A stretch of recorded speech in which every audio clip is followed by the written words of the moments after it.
seperti rusa yang haus akan aliran sungai-Mu Tuhan.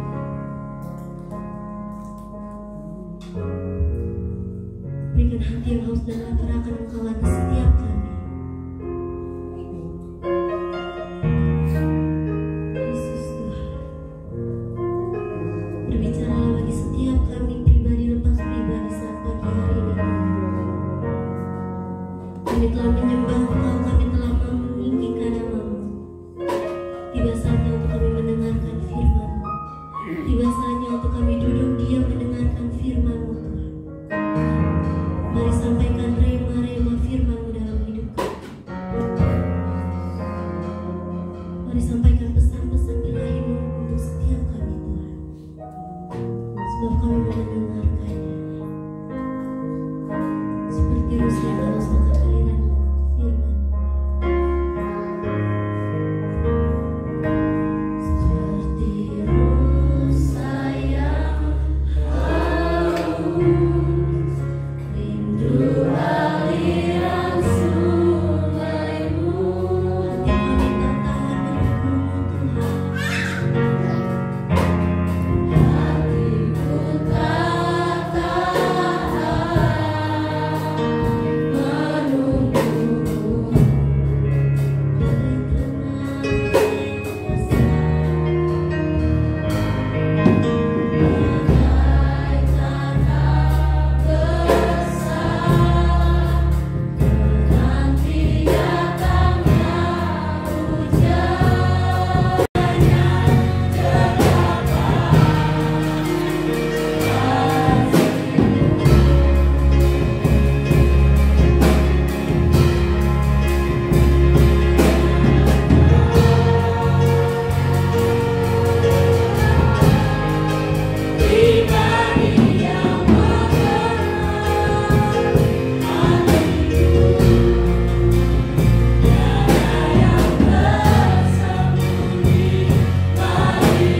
Mari berikan tepuk tangan yang terbaik buat Tuhan Yesus. Amin Tuhan. Biar Engkau dapati setiap kami memiliki kerinduan untuk tinggal dalam dekapan kasih-Mu. Karena hanya kasih-Mu yang menolong kami, kasih-Mu yang menguatkan kami, kasih-Mu yang menuntun, menyertai setiap langkah-langkah kami. Sampai dengan saat ini, oleh kasih-Mu kami boleh ada bersama-sama. Oleh kasih-Mu kami bisa bersekutu, boleh memuji, boleh memuliakan, boleh ada di hadirat Tuhan dan mengalami akan pribadi-Mu. Terima kasih buat anugerah-Mu yang besar, yang tak pernah habis-habis mengalir di dalam kehidupan kami sampai dengan saat ini. Terima kasih Bapa, kami akan belajar kebenaran firman, berbicara buat kami. Bapak berdoa di dalam nama Yesus Kristus, Tuhan proteksi tempat ini. Setiap sudut-sudut ruangan ini diproteksi, ada perlindungan dan jaminan Tuhan Yesus. Sehingga setiap kami memiliki hati yang rindu untuk mendengarkan firman. Kami menyediakan hidup kami, menyediakan tempat yang terbaik dalam hidup kami. Sehingga setiap benih-benih firman yang ditaburi pagi hari ini, itu boleh jatuh di tempat yang terbaik dari hidup kami. Dan menghasilkan buah 30, 60, 100 kali lipat dalam hidup kami. Dan kami mau menjadi pribadi-pribadi yang menghasilkan buah untuk kerajaan Allah. Terima kasih Bapa, kami siap untuk belajar kebenaran firman-Mu. berbicara buat kami. Di dalam nama Tuhan Yesus Kristus, setiap kita yang siap mendengarkan firman bersama-sama katakan amin. Baik, silakan duduk. Saya sampaikan, dan ini juga yang terjadi beberapa hari ya, dari informasi, dari berita, dan ya saya pikir ini cukup mengganggu roh saya, dan ini poin yang penting juga untuk sebagai orang Kristen kita harus sadar ya. Saudara, saya beberapa hari ya mulai minggu lalu lah terus berpikir saudara tentang kehidupan kekristenan, bagaimana kita memiliki kehidupan kekristenan yang menjadi bagian penting di dalam menggenapkan kerinduan Tuhan, menggenapkan doa Yesus bahwa jadikan mereka satu, sama seperti aku dan Bapa satu. Tetapi kita harus jujur saudara bahwa realita kehidupan kekristenan yang terjadi tidak seperti apa yang diharapkan Tuhan Yesus sampai dengan hari ini. Bahwa seringkali terjadi gejolak, terjadi gesekan di antara kekristenan itu sendiri, sehingga untuk berjalan bersama-sama di tengah-tengah perbedaan itu sangat sulit saudara ya. Berjalan di tengah-tengah perbedaan, berjalan di tengah-tengah warna yang berbeda itu terasa sangat sulit. Kenapa? Karena masing-masing orang akan lebih suka untuk menonjolkan diri dan mempertahankan identitas, mempertahankan reputasi, untuk menunjukkan bahwa dia lebih dan ini kurang saudara. Dan ketika beberapa waktu saya coba beberapa hari ini bertemu beberapa orang dan memberikan nasihat-nasihat saudara, dan tentang poin penting minggu lalu saudara, saya memberikan nasihat kepada seseorang dan saya bilang ini waktunya saudara kita menjadi gereja yang harus fokus berbicara tentang firman, bukan mengungkit masalah dan persoalan gereja yang lain. Amin. Amin. Saudara, ini terus saya tanamkan dari zaman gereja ini berdiri sampai hari ini. Saya terus berbicara, saya terus tanamkan bahwa kita harus menjadi orang Kristen, menjadi gereja menjadi gereja yang fokus kita bukan mengusik kelemahan orang lain ya, tetapi fokus kita adalah bagaimana menggenapkan rencana Tuhan itu di dalam kehidupan kita, di dalam kehidupan saudara dan saya. Amin. Dan kita tidak terusik dengan persoalan, dengan masalah, dengan kelemahan ataupun dengan perbedaan yang terjadi di sekitar kita, dan itu menghambat kita ya, menghambat kita untuk kita bisa maju menggapai apa yang baik, dan tuntutan kehidupan roh menjadi lemah, dan kita merasa terus ada di atas rata-rata di atas awan saudara. Dan saudara, ketika saya renungkan ini beberapa waktu saya coba renungkan, saya bilang ini realita kehidupan kekristenan. Kita harus jujur, dan saya sampaikan ke beberapa teman bahwa dari zaman gereja ini berdiri ya, saya tetap memiliki komitmen yang sama untuk tidak boleh mencela gereja lain. Amin.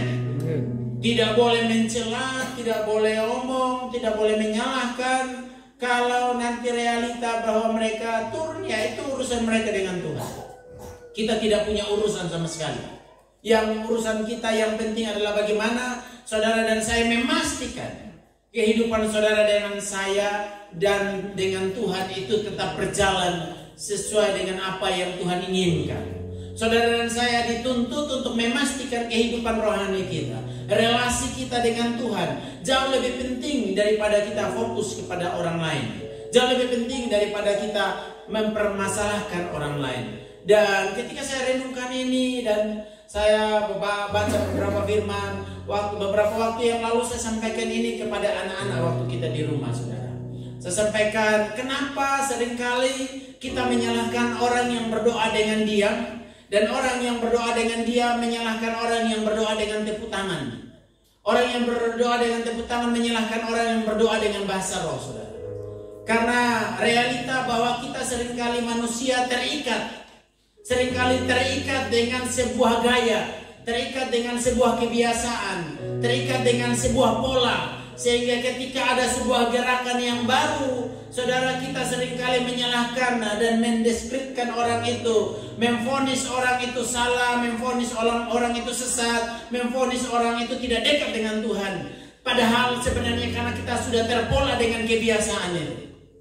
Saudara, ketika saya sampaikan firman beberapa waktu yang lalu, saya ambil dari kitab Samuel ketika Daud membawa tabut perjanjian dibawa kembali ke Yerusalem, dan tiba-tiba Milka memandang dari jauh, dia lihat dan dia mulai omong, dan dia lihat Daud menari-nari di hadapan Tuhan, dia marah, dan ketika Daud selesai membawa tabut perjanjian kembali ke rumah, dia mulai omong tentang Milka mulai omong tentang Daud, bahwa inilah raja orang Israel yang merendahkan dirinya di bawah pemimpin-pemimpin, di bawah hamba-hamba, di bawah budak-budaknya, dengan menelanjangi dirinya di hadapan hamba-hambanya. Dan apa yang dikatakan Daud? Daud bilang, kalau aku harus merendahkan diriku serendah-rendahnya, aku akan melakukan itu untuk siapa? Untuk Tuhan. Kenapa Milka sampai harus ngomong seperti itu? Karena ada sebuah pola kebiasaan yang dilakukan turun-temurun, dan menari-nari di hadapan Tuhan itu bukan hal biasa saat itu. Dan hari itu, apa yang terjadi dengan kehidupan Milka? Dikatakan firman Tuhan, dia tidak memiliki anak sampai mati. Dan hal ini juga saya sampaikan kepada beberapa teman, saudara. Dan kalau kita lihat dari kebenaran firman Tuhan yang terjadi ketika pencurahan Roh Kudus, murid-muridnya berkumpul dan tiba-tiba Roh Kudus dicurahkan di tengah-tengah mereka. Mereka mulai berbahasa yang baru, berbahasa yang beda, dan orang mulai ngomong tentang murid-muridnya, murid-murid Yesus, bahwa mereka sedang mabuk anggur. Kenapa ini bisa terjadi? Karena seringkali orang Kristen itu menutup dirinya dengan apa yang Roh Kudus mau kerjakan di tengah-tengah mereka. Menutup diri dengan sebuah pola dan gaya ibadah. Sehingga ketika ada sesuatu yang berbeda, itu akan dikatakan mabuk anggur, akan dikatakan sesat, akan dikatakan tidak sesuai dengan firman. Pagi hari ini saya mau sampaikan kepada jemaat Tuhan bahwa kita boleh dibangun dalam sebuah pola ibadah. Kalau gaya karismatik, nyanyi, tepuk tangan, bahasa roh. Tetapi saudara juga harus menjadi pribadi Kristen yang dewasa. Ketika Roh Kudus menyuruh saudara harus diam, saudara harus diam. Ketika Roh Kudus menginginkan saudara yang diam harus berdiri dan tepuk tangan, saudara harus lakukan. Jauh lebih penting dari sebuah pola adalah bagaimana saudara dan saya menjadi orang Kristen yang mentaati apa yang Roh Kudus perintahkan, apa yang Roh Kudus mau, apa yang Roh Kudus mau kerjakan di dalam kehidupan kita. Itu jauh lebih penting daripada hanya sekedar berbicara. Orang yang ibadah tepuk tangan, atau orang yang ibadah diam-diam, atau kita menganggap kita ini anak Tuhan, dan yang tidak tepuk tangan bukan anak Tuhan, yang menyanyi loncat-loncat anak Tuhan, dan yang menyanyi diam duduk lipat tangan bukan anak Tuhan. Saya mau sampaikan kepada jemaat bahwa seringkali itu yang menghambat doa Yesus itu jadi di dalam kehidupan kekristenan. Bagaimana saudara dan saya bisa membangun koneksi, relasi dengan gereja, dengan anak-anak Tuhan yang lain, kalau kita masih hidup di dalam pola-pola seperti itu. Mempertahankan gaya dan pola jauh lebih penting daripada terlibat di dalam sebuah gerakan untuk menggenapkan apa yang Kristus perintahkan buat kita. Amin. Amin. Jadi saudara, saya mau tekankan jauh lebih penting saudara belajarlah taat apa yang Roh Kudus katakan. Kalau saudara yang suka loncat-loncat, menari-nari, waktu Roh Kudus bilang kamu diam, simpan kebiasaanmu loncat-loncat dan menari-menari. Duduk diam. Karena itu yang dikehendaki. Terkadang kita mati hanya di pola, di gaya, di tata cara, di tata ibadah. Dan sangat sulit untuk kita mengalami apa yang Roh Kudus kerjakan, apa yang mau Roh Kudus kerjakan di dalam kehidupan pribadi saudara dan saya. Bukan berarti saudara, saya mau sampaikan, bukan berarti yang tepuk tangan salah, yang bahasa roh salah, atau yang duduk diam salah. Yang saya mau tekankan oleh kebenaran firman pagi hari ini, jadilah orang Kristen yang mentaati apa yang Roh Kudus bicara dalam hidup saudara. Dan selalu menginginkan keluar dari kebiasaan dan pola. Keluar dari kebiasaan, pola, dan tata cara. Amin. Karena itu seringkali mengikat kehidupan kekristenan. Sehingga kita berjalan di tempat tidak bisa mengalami terobosan, tidak bisa mengalami kemenangan. Hal ini saudara bukan hanya terjadi hari-hari ini, tapi ternyata di dalam firman Tuhan itu sudah terjadi ribuan tahun yang lalu, saudara. Bahwa selalu cara, pola, kebiasaan yang dibangun begitu kuat akhirnya menyalahkan orang lain. Kita buka Alkitab kita, Lukas 9 ayat 49 dan ayat yang ke-50.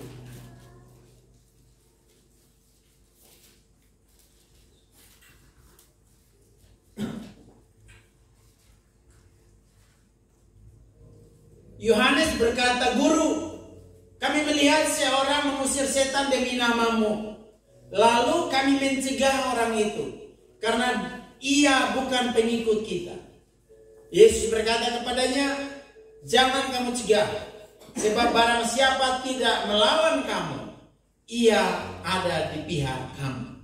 Saudara, ketika saya membaca firman ini, saya kagum, saudara. Kagum kenapa? Kagum dengan pribadi Yesus, dengan segala hikmatnya yang mengajar kepada kita, barang siapa tidak melawan kita. Ya. Saudara, barang siapa tidak melawan. Artinya apa? Artinya kamu mau pakai pola apa saja. Amin. Yang penting apa? Yang penting kamu tetap ada di dalam Yesus Kristus sebagai Tuhan dan Juru Selamat. Kamu mau pakai pola apa saja, mau pakai cara apa saja. Kadang-kadang saya bilang, GBI Agape ini tidak terlalu karismatik sebenarnya. Kenapa? Karena berdoa susah saya dengar tepuk tangan. Ya, susah. Kalau ada khotbah, tidak ada yang merasa itu untuk dia. Kenapa? Kalau karismatik, khotbah yang menyentuh, mereka akan teriak dari belakang amin, saudara. Kalau nyanyi pasti semuanya tepuk tangan. Ya. Rata-rata jarang sekali kita masuk di gereja karismatik tanpa tepuk tangan. Mungkin ketemu di Agape, saudara. Saya berdoa kalau kamu tidak tepuk tangan itu bukan karena kamu ikut pola pemalas tepuk tangan. Amin. Amin. Bukan karena kamu ikut pola dan gaya dan karena malas. Ya.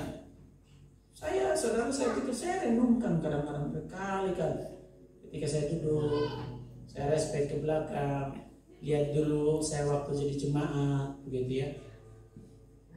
Bagaimana firman disampaikan, bagaimana pujian penyembahan dinaikkan, begitu. Pemimpin di depan jarang tepuk tangan, tapi yang di belakang-belakang bersorak-sorai. Begitu. Tapi kita di sini, jujur, kita juga termasuk yang alergi tepuk tangan. Ya. Mudah-mudahan bukan karena pola lama, saudara. Ya. Tapi memang kalau saudara digerakkan tidak tepuk tangan, jangan tepuk tangan. Tetapi karena kalau saudara malas tepuk tangan, saudara harus bertobat. Amin. Amin. Kan nyanyi dengan suara sudah cukup. Saudara belajarlah dari Daud. Amin. Ya. Dan menari-nari saudara. Jadi kalau saudara takut menari bukan karena saudara mempertahankan gaya. Amin. Kadang-kadang kita mati di situ. Mati di takut rubah gaya. Ya. Nanti kalau nari-nari kan ada Alfa di samping, tuh ada Kak Petra di samping, gitu ya. Habis ditakut orang lain, ya. Saudara, dalam hubungan relasi dengan Tuhan, kita harus keluar dari kenyamanan itu. Katakan amin. Seringkali kita mempertahankan reputasi. Reputasi kita pertahankan, nama baik kita pertahankan, dan kita tidak mau keluar dari pola-pola yang lama yang mengikat kita, kebiasaan-kebiasaan yang lama yang mengikat kita, dan lebih baik kita duduk diam saja. Ya. Gunakanlah tanganmu kalau memang engkau harus bertepuk tangan, ya. Mungkin juga karena kita hanya lagu penyembahan saja, ya. Nanti kalau lagu praise harus tepuk tangan, yang lain juga tetap berdiri dan begini saja, ya. Angguk-angguk.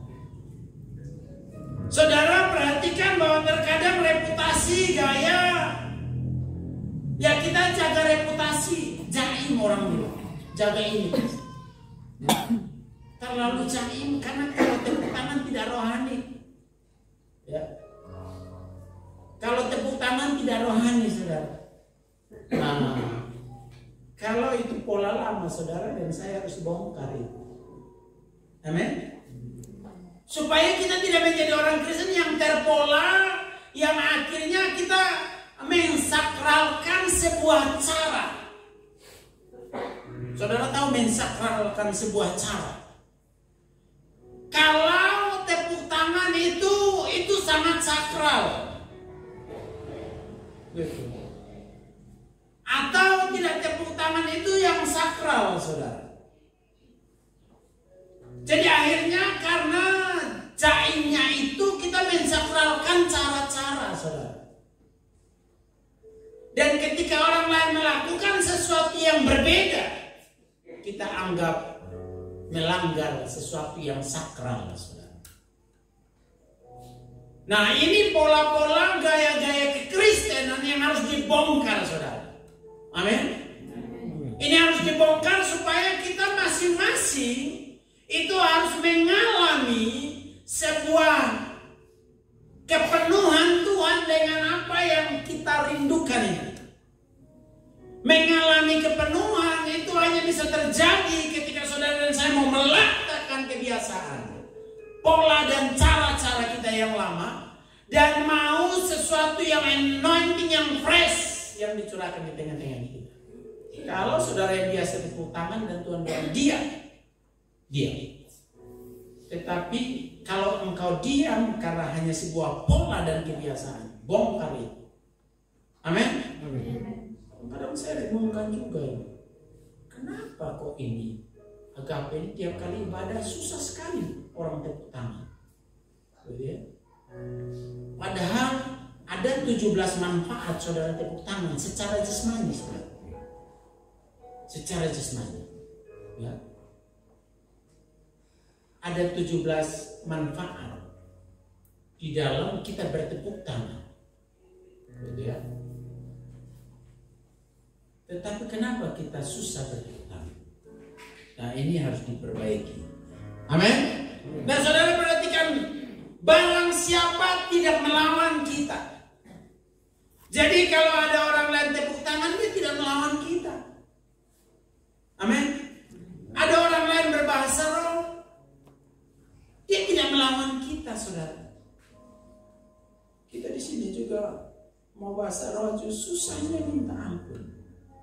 Padahal ada orang-orang yang punya karunia bahasa roh, gitu ya. Saya kadang refleksi Tuhan.